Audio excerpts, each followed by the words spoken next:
Welcome back to another episode of the Startup Therapy Podcast. This is Ryan Rutan, joined as always by my friend and the founder and CEO of startups.com, Wil Schroeder. Wil, we've both lived in a lot of different places, and you specifically have lived in some of these meccas of startupdom that we used to feel like were absolutely necessary if you wanted to be successful. You had to be in one of these few places. How true is that still for you? You know, I would say up until a year ago, I would have made a fairly flimsy argument that says you could kind of live anywhere else, right? Yeah. And there was some truth to it. But a couple things have happened since then. Just right? a few. Yeah. A couple things have happened. And you've seen over the past couple of years, this mass exodus from major cities where people all at once, and this had to happen for everybody all at once in order for this to work. Right. People are saying, you know what? What if I go over there instead and get out of San Francisco or LA or New York or, whatever your mega price city was? And for the first time, because everyone else did it at the same time, and let's face it, everyone was kind of forced to be where they were, we made it work. And we broke the seal. For the first time, people raised capital without leaving their apartment. Right. It was amazing. And all of a sudden, all of our staff started to go in all these remote places they'd never lived before because they couldn't. Right. And we started to go to places that we could actually afford a house, and all these things started to change. Yeah. And it became the thing to do, the cool thing to do. And all our founder groups right now, all the founders in the major cities are all bailing.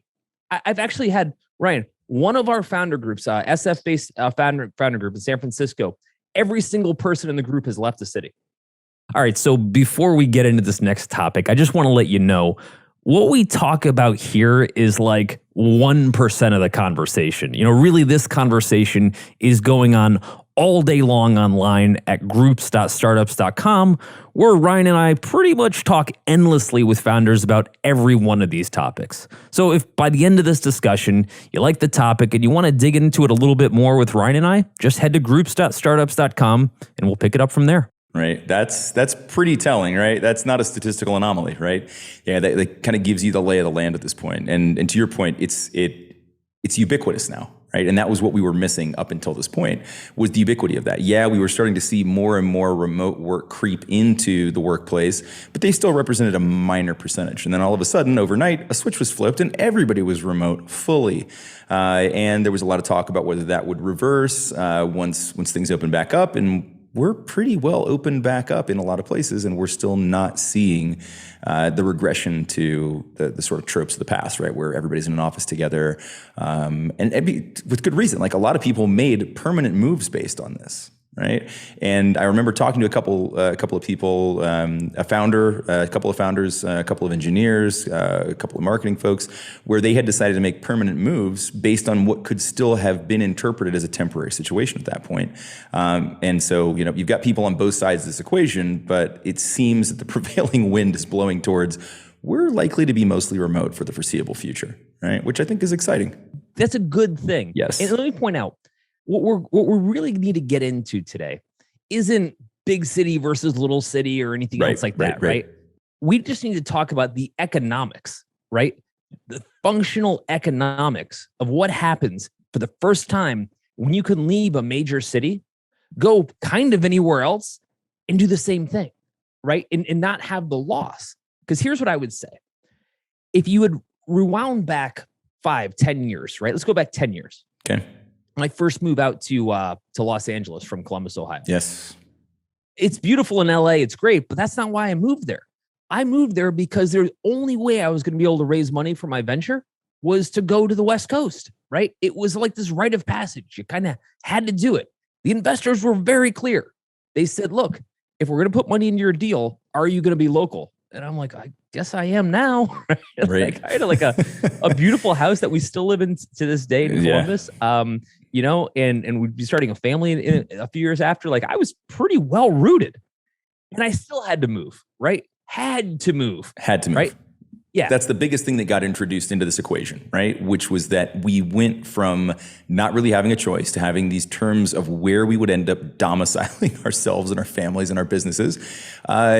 was taken out of our hands, right? And it's now been given back to us, right? And I think that founders need to look at that as a real gift, to have the freedom of choice back in play regarding where you end up spending your time, where your employees are.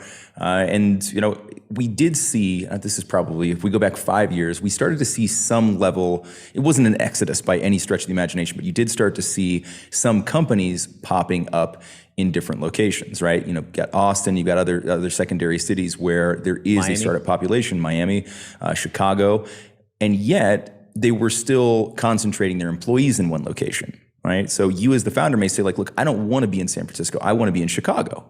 Cool. Does the rest of your team necessarily want to be in Chicago?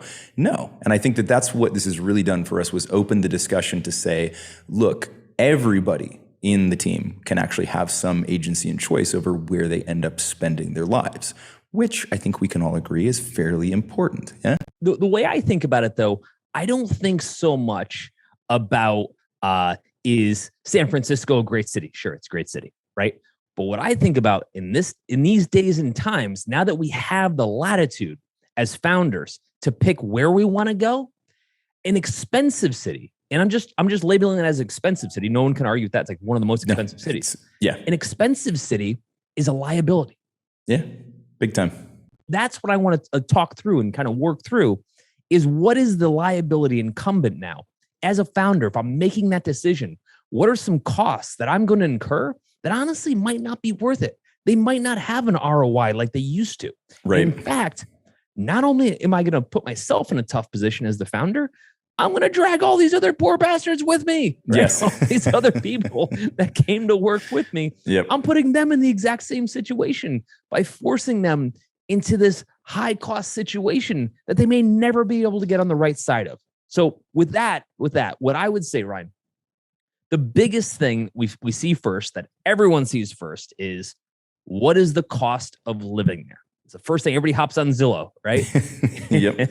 And says, holy cow, it's going to cost me what to get what? Right. Yeah. And it works both ways. Isn't that funny? Like, you've got people who are now fleeing going, oh my God, they're giving away houses for free in Columbus. They only cost, $500,000. Everybody that's going the other direction is like, wait a minute, I have to pay $750 a square foot to get housing. Like, this doesn't make any sense. Like, I just can't do it. And it works both directions. And so you see this in Guatemala, right? So Yeah. folks come out, they come to visit, et cetera. You see expats, what have you. And they look at what you're getting and the life that you're living there. And they're like, oh my God, I can't believe how cheap everything is, right? Right. Like, you got it a little twisted there, right? It's not that it's that cheap here. It's that you've just gotten used to this hyper-inflated cost of living from one of these three cities that you seem to think were the entire world, right? And again, nothing against those cities, nothing against the people that live there. But to your point, they are a massive liability. They're a huge drag on the people and the businesses that operate there, simply due to the economic factors. Yeah, they have other benefits, and hopefully people are really enjoying the hell out of those because they're certainly paying for them, right? Right. Well, and so let's start with this. Let's start with housing, because I think that's the one we can't overlook. Nope. So here's what happens. Again, immediately all my friends right now in all the major cities are per COVID are hopping on Zillow and they're saying, oh my God, I can't believe what I can afford elsewhere. Now, two things strike me as with this, right? The first thing that strikes me is you can't believe what houses cost in Indiana or Austin or Miami. And it's like, dude, you came from Idaho. Like, I know. How do you not know what housing should cost? Right. You're not exactly born and bred San Franciscan, right? There's like 6 of you right. that were actually born there, right? Everyone else just moved there 5 minutes ago, right? And act like they built the city, right? Like, oh, right. You're from Ohio. I'm like, wait, are you from Michigan? Did you move there like 3 months ago? How quickly we forget, right? About? And so I don't know where the amnesia comes from, but I'll tell you this. When my wife and I were shopping for a home in Los Angeles, the first time we moved out, this was not lost on us for a second. No. We were trying to move to Santa Monica, and this is 2007, so long before Santa Monica was even nearly as expensive, and it wasn't cheap back then either. And we were laughing.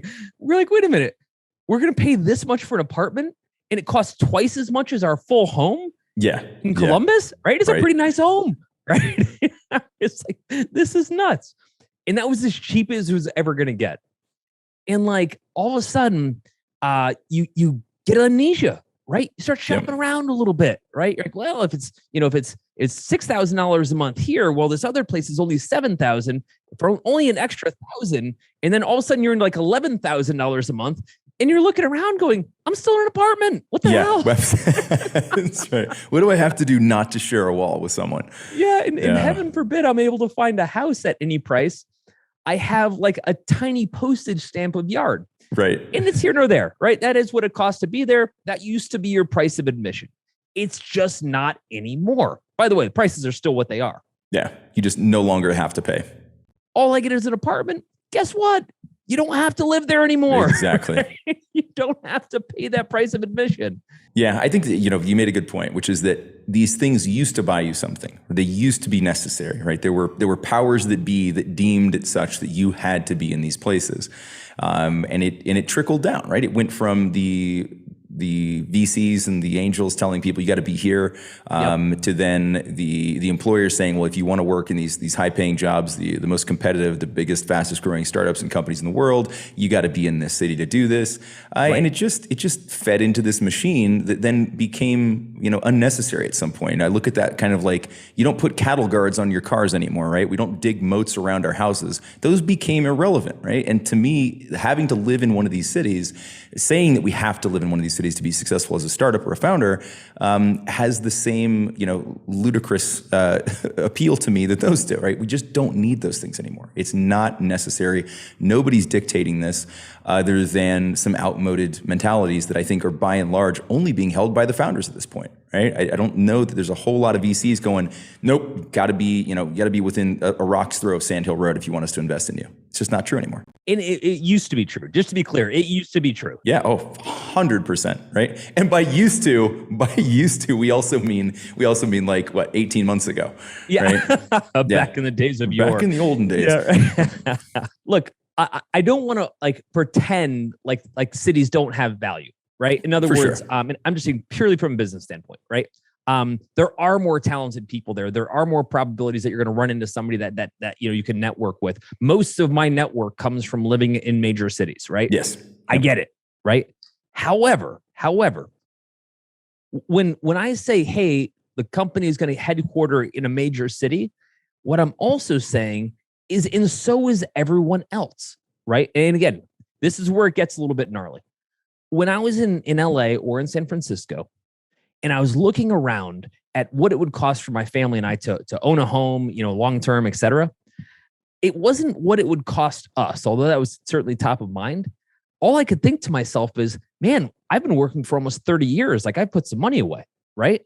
The rest of my staff hasn't. And there's no way when they hit a point in their life where they're going to want to buy a home, send kids to school, et cetera, there's no way they're going to be able to afford any of what's around us. And that's what I'm talking about. Because it's not just how it affects us. It's making a decision that's going to then be incumbent on how it affects everybody else in the organization too. And I think that gets overlooked a whole bunch. You know what I mean? It does, and so there's two things I want to ping on there. One is the impact that has on the organization as a whole at the individual level, right? So when we look down, so that yes, this is going to impact everybody across the board. Everybody's going to deal with these things. You may have a few outliers where maybe they were employee 4 at another startup and they've made some money, because you will encounter those folks in these places, or you would have in the past. But the vast majority are going to be people who are coming from elsewhere, have just arrived from elsewhere or whatever, and they're now going to get this, great job with a brand new startup, well-funded, out of necessity. And that's the other half of this, right? So if we go back in time, there were companies that got funded, and that's, funding started to concentrate in these few areas. And so, people were getting funded, so then other people flock there. What ends up happening in the long term is that your costs rise to meet the funding, such that it just becomes a necessity to have the funding simply because of the system you exist in, right? Doesn't sound very smart, and that's exactly what happened. You now had to go and raise these funds just so you can play within these geographic constraints, right? So it doesn't make any sense whatsoever, but you end up trapped in this. So the system just feeds itself, right? It supports itself. You have to go get funding now. I ask the same question when people say things like you said about, I have have most of my network here. Well, what were you trying to utilize that network for? A huge portion of what people end up trying to use their network for is funding and or buying down costs of other things, right? Which is to say, like, I want to be able to make sure that I'm doing, the most I can with my marketing budget. I want to make sure that the next couple of hires on the engineering front are top quality and that we don't have to, bring those people up to speed and whatever. You're doing all of that because of this financial hellhole that you find yourself in called a major city. So you end up having to play to that level simply because of the underlying economics. And it wasn't like that when it started. Funding, if you look at funding as a function of what a company's costs were 15 or 20 years ago compared to what that represents from a percentage of cost now, it's entirely different, right? The things are damn near at parity. It used to be funding gave you a bunch of runway, right? Now funding just keeps you alive, right? Right. When was the first time you heard bridge round, Will? It's not something we heard about 20 years ago, right? You got funded once and you're like, okay, off I go. Now it's just this constantly evolving process of funding. And that's hugely due to the fact that you have these ever escalating costs based on geography. So I'm glad we can erase some of that. We've gone on a big tangent here, Will. I think we were trying to talk about housing prices. Well, but hold on a sec. What I thought was interesting, again, back in the day, 2007, we ended up moving to Los Angeles because we were getting funded for the company I was running at the time. And I did this weird thing, not weird to me, weird to everybody else. I hired all my staff from Columbus, Ohio. Right. And no one could understand what was happening, right? My friends were like, wait, how much does an engineer cost? Yeah. I'm like, okay, so you're offshoring. Like, no, you can't call it that. We haven't crossed a shore yet. What was amazing was I'd sit down and show our income statement and everything to like our investors and stuff. And they were like, wait, how much are you paying a developer? And I'm like, I'm paying him $70,000. And he's like, where? I'm like, in anywhere but here. Literally anywhere any but city here in the entire country, right? Right. And by the way, that engineer was living better on that 70,000 than on the 220 they were paying there. Orders of magnitude. Yes, that's the thing that can't be forgotten here. This isn't cost arbitrage. This is life value expansion, right? It works for the startup, it works for the founder, it works for the staff. Everybody benefits when costs are in line with your pay scale, right? Well, think about it like this. So we ended up raising some money for the companies afforded at the time. And all of a sudden, we have some cash in the bank. Now I've got two options. I can hire local engineers in LA at the time, who at the time made about $150,000. And that was 13 years ago. Right. But the same engineer, same quality, costs half that pretty much anywhere else in the country. Right. So I look at that and I say, okay, wouldn't it make sense that I'd rather hire someone elsewhere? Because I don't know, I can get two of them for the same price. But here's what's more important. Here's the real kicker. I was like, if I hire an engineer in Columbus, Ohio, you name your own city, doesn't matter what city it is, right? Yep. From Columbus, Ohio, because I have a big network there, I've worked with tons of engineers, et cetera. A few things are going to happen that all work in my favor. Number one, they're going to live really, really well. Yes. Right? Super important. Because they're going to be able to buy a house. They're going to be able to buy a BMW or whatever it is that they want, right? They're not going to be sitting there thinking, I have 9 roommates in an 800 square foot apartment. How do I get out of here? Mom, dad, send me money, right? Yeah. Like that's not the way it's working. Because of that, and this was the other side of it, they stay longer, right?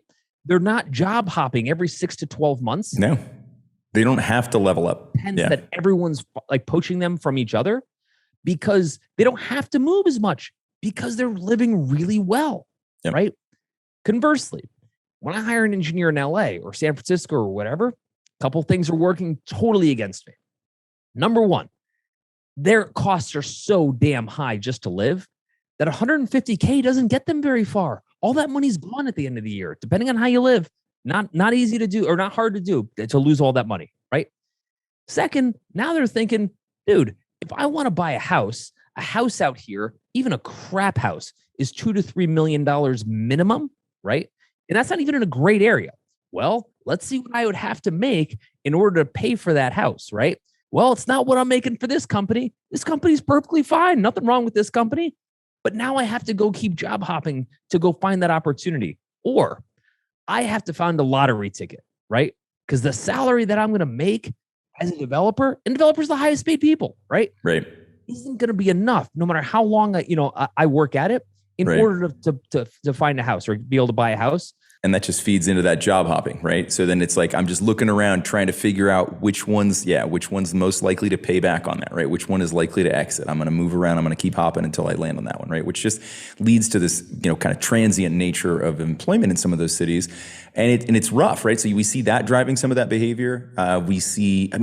Talk about like an impossibility. You're not allowed to change life circumstances, right? You're not allowed to go from single to married in these economies. You're not allowed to go from, having, just being a couple or, having kids, right? You can't do that, right? Because all of a sudden you look at that and you go, well, we're going to have to go from a 1-bedroom to a 2-bedroom, which is going to escalate our costs well beyond our means. We just can't do that, right? So you start to dictate all sorts of life circumstance that should have absolutely nothing to do with your finances, right? And of course, you do have to be financially stable to do these things, but there's a difference between being financially stable at $70,000 and saying, well, there's 2 of us in this household and we're both making $250, so we can't really afford to have kids. Like, what? I know. I saw it over and over. Yes.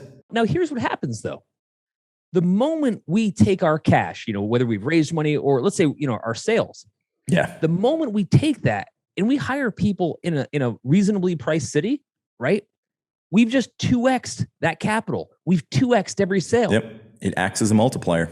So $5 million in the Bay Area was really $10 million or more if we spent it anywhere else. Right? Yep. And in the early days, that's the most valuable decision we can make. That's equity right out of our pocket, spending it otherwise, right? That's the difference between success or failure of being around in our company long enough to be able to see an opportunity. By the way, I just want to mention, if what we're talking about today sounds like the kind of discussion you wish you were having more often, you actually can. We're online all day, every day, working through exactly these types of topics with founders just like you. So any question you would have, or maybe some problem you just want to work through, we're here and we love this stuff. And we're easy to find. Head over to groups.startups.com and let's just start talking. Yeah, no, it's an amazing bit of leverage, right? To be able to say that, we're going to cut our costs in half is essentially equal to doubling anything else that was happening, right? So, whether, like you said, whether it was funding raised, it was 5 million, it's now 10, right? If we're doing, 15,000 MRR, we're really doing 30 MRR now, right? Because all of that stuff just ends up having this leverage factor against it. And that can make the difference between a startup company that's struggling and one that's not. Incidentally, it can make the difference between a company that needs funding or doesn't, or needs follow-on funding and further dilution or doesn't. Right? And so don't let the system that you're in define your outcomes, right? Pick a system that works for the business that you're building, get to a point where you have the economic advantages that you need, rather than having to live up to these economic expectations based on this antiquated system of funding and therefore geographic concentration. This doesn't make any sense. Right. And now, because so many people are going remote, we actually have the opportunity, right? So you can get, if you're so hung up on being able to get a San Francisco, developer, find one that was in San Francisco. It's funny. The last probably dozen people we've hired in the past year, Ryan, I don't even know where they live. I have no idea. I don't care. Doesn't matter, does it? I don't know where they are. Well, I'm going to move to San Francisco. By which I mean I'm going to change my LinkedIn location.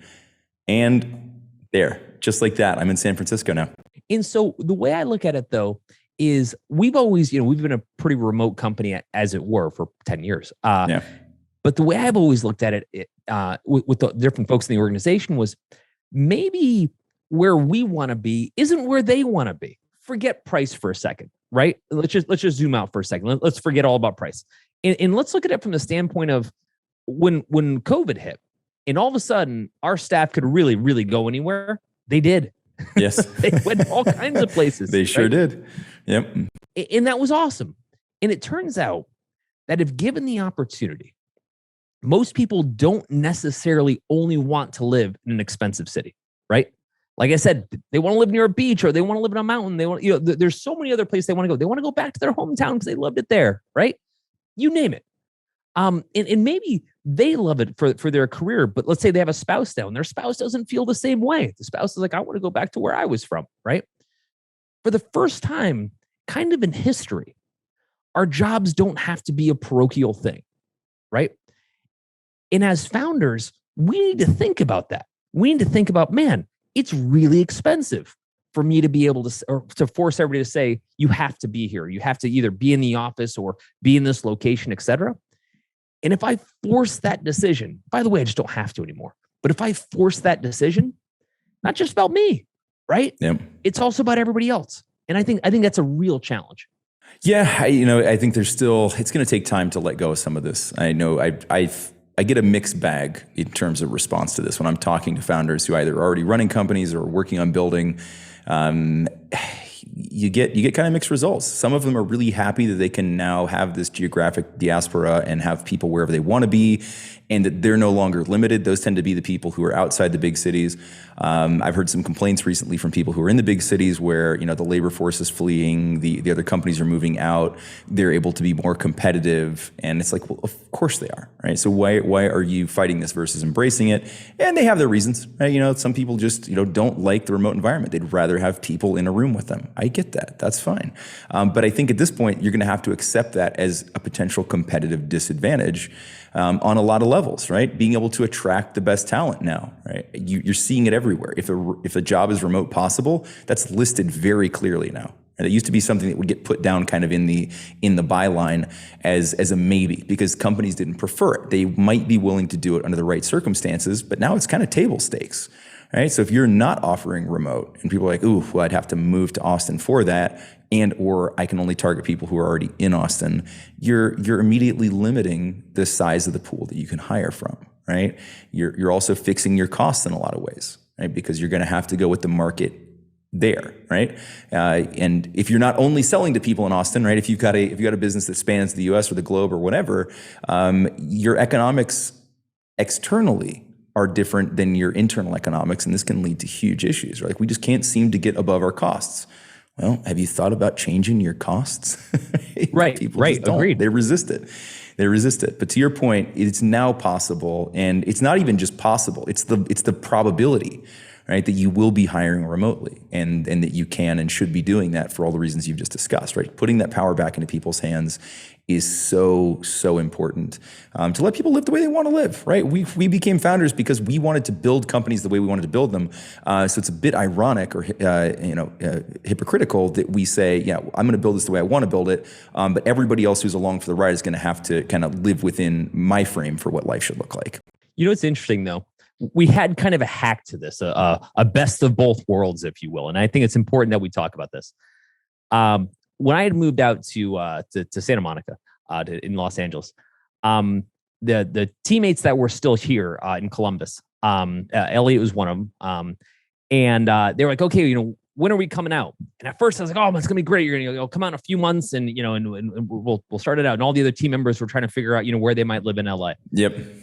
And a funny thing happened. Go back, right?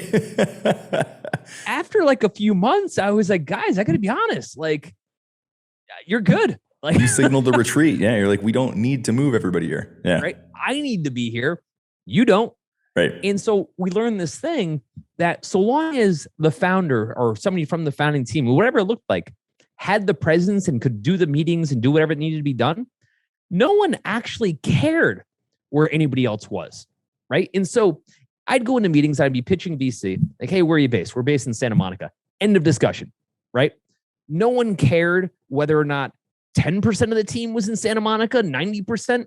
They didn't want to know you were in Santa Monica. They just wanted to know that if they needed to get a hold of you, they could find you, yep. Right?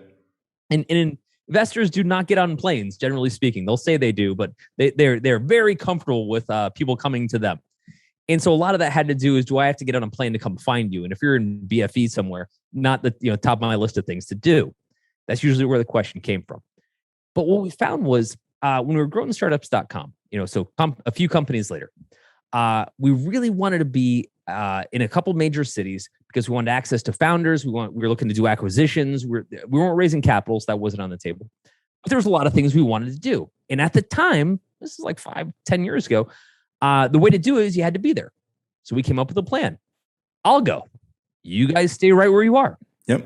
Just send the advanced guard. That's all you need. Right, exactly. And so, my family and I, we moved to San Francisco for a few years, right? And we did all the shit we needed to do in San Francisco. But here's what was cool about that. still had our house in Columbus. At any time we needed to bail, we could, and we came back on a regular basis. But as far as people in San Francisco were concerned, I was running around being, we're a San Francisco company. At that time, we also wanted to have a presence in Los Angeles. So guess what? Packed up our shit again and moved to Los Angeles, right? The point was, and I've tested this for over a decade. If you feel like you need to be in a major city, doing major city things, cool, you can. In fact, if your whole team, as we've demonstrated, is anywhere but there, number one, no one cares. Number two, you don't have to drag them with you. You can keep them right where they are. You go move there. Settled and happy. Yep. You pay those bills. Don't drag everyone else along with you. And that worked out amazing. Yeah. I think you have to consider, right? If you're going to move that entire team there, you're going to have to adjust for cost of living, and it just won't be tenable. There's no version of taking our entire Columbus team and moving them with Columbus salaries to LA or San Francisco, unless we were, planning on renting a barge and just housing everybody on top of it. You just can't, right? Without some sort of cost of living adjustment. So you're talking about, really, really dialing up costs. And again, to what benefit? And I think that's the part that's really starting to fade now. If you're not stuck in this catch-22 of, well, we built this in an expensive city, therefore we need funding, you can kind of take that one off the table. And if you didn't start there, the benefits in going to one of these places, as you've said, can be largely attained by simply going to that place as an individual, right? It's not like you walk into VC meetings with the entire team. Like, we're just calling ahead to make sure you guys have 64 chairs because we're bringing 64 people. Like, you don't do that, right? So you don't need, the entire army present. These aren't that kind of battle. Yeah, and in case you're not sure, look, Y Combinator, which was one of the most parochial accelerators of all time. They were initially in Boston, they moved out to Palo Alto, and they were all about, you have to come here, you have to be part of the program, et cetera. Guess what? You don't anymore, right? I don't care where you are. There's a reason for that. Shit's changed, right? And as the founder, I think it's incumbent on us to make a few really important decisions, right? So decision one would be simply, where do I need to be, right? Forget everyone else for a second, right? Where do I need to be? Decision two, where does everyone else need to be, right? Sure, if I'm in San Francisco, it'd be great if the whole team was right there with me, but do they need to be there, right? If they're not, if they're somewhere else where they enjoy life probably a little bit more, or life is far more, cost effective. Yeah. Are they worse off? Because I didn't hear anybody back in Columbus while I was in all these different cities going, Will, talk to my spouse about this. And what we'd really like to do is sell our beautiful home, move into an apartment. Yeah. Yep. So we can come into work every day.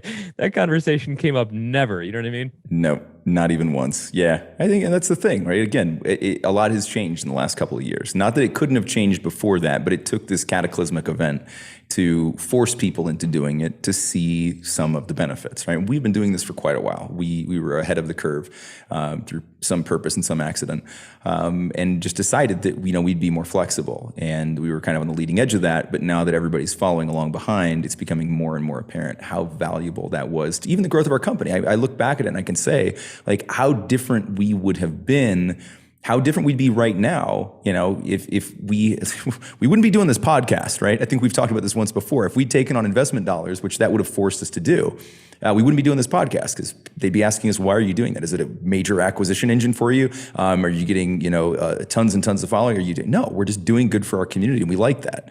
That would have been shut down real quick. They'd be like, okay, so get back to work.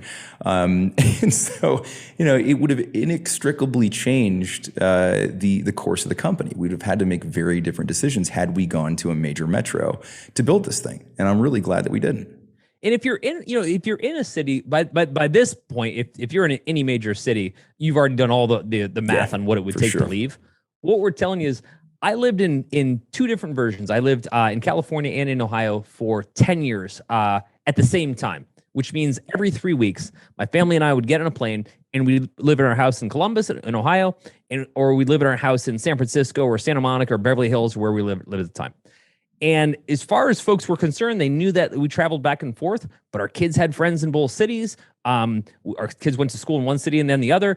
My point is, we were very like immersed in both cities. And I can tell you, the move to one versus the other, all it changed was price. Like at some point, especially in the last couple of years, it just hasn't changed any of the value points, right? Like all the people that I talk to on a regular basis or meet, I meet on Twitter now, or I meet on LinkedIn. Like, to put it this way, it got to a point that when I was landing in a major city, right, in our house in San Francisco or a place in Beverly Hills, first thing I'd do is I'd list all my friends and all the people I needed to talk to, right? And then I'd realize that I didn't have much to connect with them on, whether like doing dinners, lunches, or whatever meetings you do, because I already talked to them all day on like Twitter or Facebook or whatever. And they're just, it wasn't like it used to be. When I first moved there in 2007, social media was relatively new. Man, I had to do meetings with everybody. In the first year that Sarah and I were living in Santa Monica, we had over 1,000 people to our house, to give you a sense for like how extroverted we are. And we met everybody, but that's how you had to do it. It was a giant pain in the ass. There had to be a lot of individual meetings because like that house couldn't have been big enough to support more than like 5 or 6 more people. It was 6 nights a week. We had this huge rooftop situation going, but nice. No, it was great. But point is, I had to. It was fun, right? Yeah. But I had to. Now, same circumstance, same timing. If I had to do it again, I just wouldn't have to. In fact, I actually don't need to leave this city anymore, right? You barely need to leave your house. Yeah, right. I don't want to. I'm saying it because I just don't need to. Times have changed. They have big time. You know, circling back on a point you made earlier about being able to kind of like parachute into a city and get most of the value you need out of it. I was on a Zoom call with a founder that I've been talking to for a couple of years, and we get together, you know, once a quarter or something. And I looked up and I realized like I'm looking at a coast. This guy's normally in London. And I asked him, I was like, are you on vacation? He's like, no, I actually moved out here about 1.5 years ago. Right at COVID time, decided to flee the city and now has no plans of going back. And I was like, oh, I didn't know that. And he's like, well, that's intentional. We haven't really told anybody that we're not in the city anymore. He's like, I go into the city once a month. On Wednesday, I stay overnight Wednesday to Thursday, and then I take the train back out and lives like 3.5 hours by train. He does this once a month. And he just schedules all of his meetings for these 2 days, and nobody that's in London has any idea that he only schedules meetings for those 2 days. It's just the only days he does it. They don't know his calendar, right? And so he still very much appears like he's in London while enjoying the coast and enjoying not paying for a London flat and all that comes with that, right? So again, all of this is so achievable now, and you can still appear to be anywhere you want to be or need to be. You can still show up in those places if that's required, right? To your point, that was necessary. When you went to LA, you needed to do that. You needed to be able to develop that network, and you had to do it fast. And so that required a whole bunch of activity. We can argue now that that level of activity wouldn't be required because you can reach people in other ways. But you could still do that very much the same way, right? Like fly in, fly out. You don't have to be there to get the benefits of the city, to do that networking, to gain those connections, and to leverage those in whatever ways you want to. You know, what's interesting about that is a lot of my friends, founders who've gone on to sell their companies, fled their respective states for tax reasons, right? So fled California or Massachusetts or New York or wherever they were living at the time. And so this was a monetary catalyst, right? So they went to Las Vegas, or they went to somewhere in Texas, or they went to Florida, et cetera, because of the state income taxes are different. So they were trying to, cut their exposure on taxes. But none of them moved back. So they got to Vegas, or they got to Austin, or they got to Miami, and they were like, and now they had way more money than they ever had before. But I've yet to see anybody move back. Isn't that funny? Yeah, that tells you a bit about what the value of that city actually was to them. And I think that's really, really telling. The people who still live there don't yet have the perspective or know what they'd be giving up or not by leaving. I think that's a really important point, Will. The cities all have value. There's still networking value. There's still, there are amazing, vibrant cities. And for people who love to live in a city, it's a great one to live in. There's also a lot of other good cities now, right? But we're just talking about the business case, right? For moving to those cities or staying in those cities. And so here's what I would say. At this point, this is a magical time. At this point in life, as a startup founder, You don't have to live in a major city. You just don't. You can.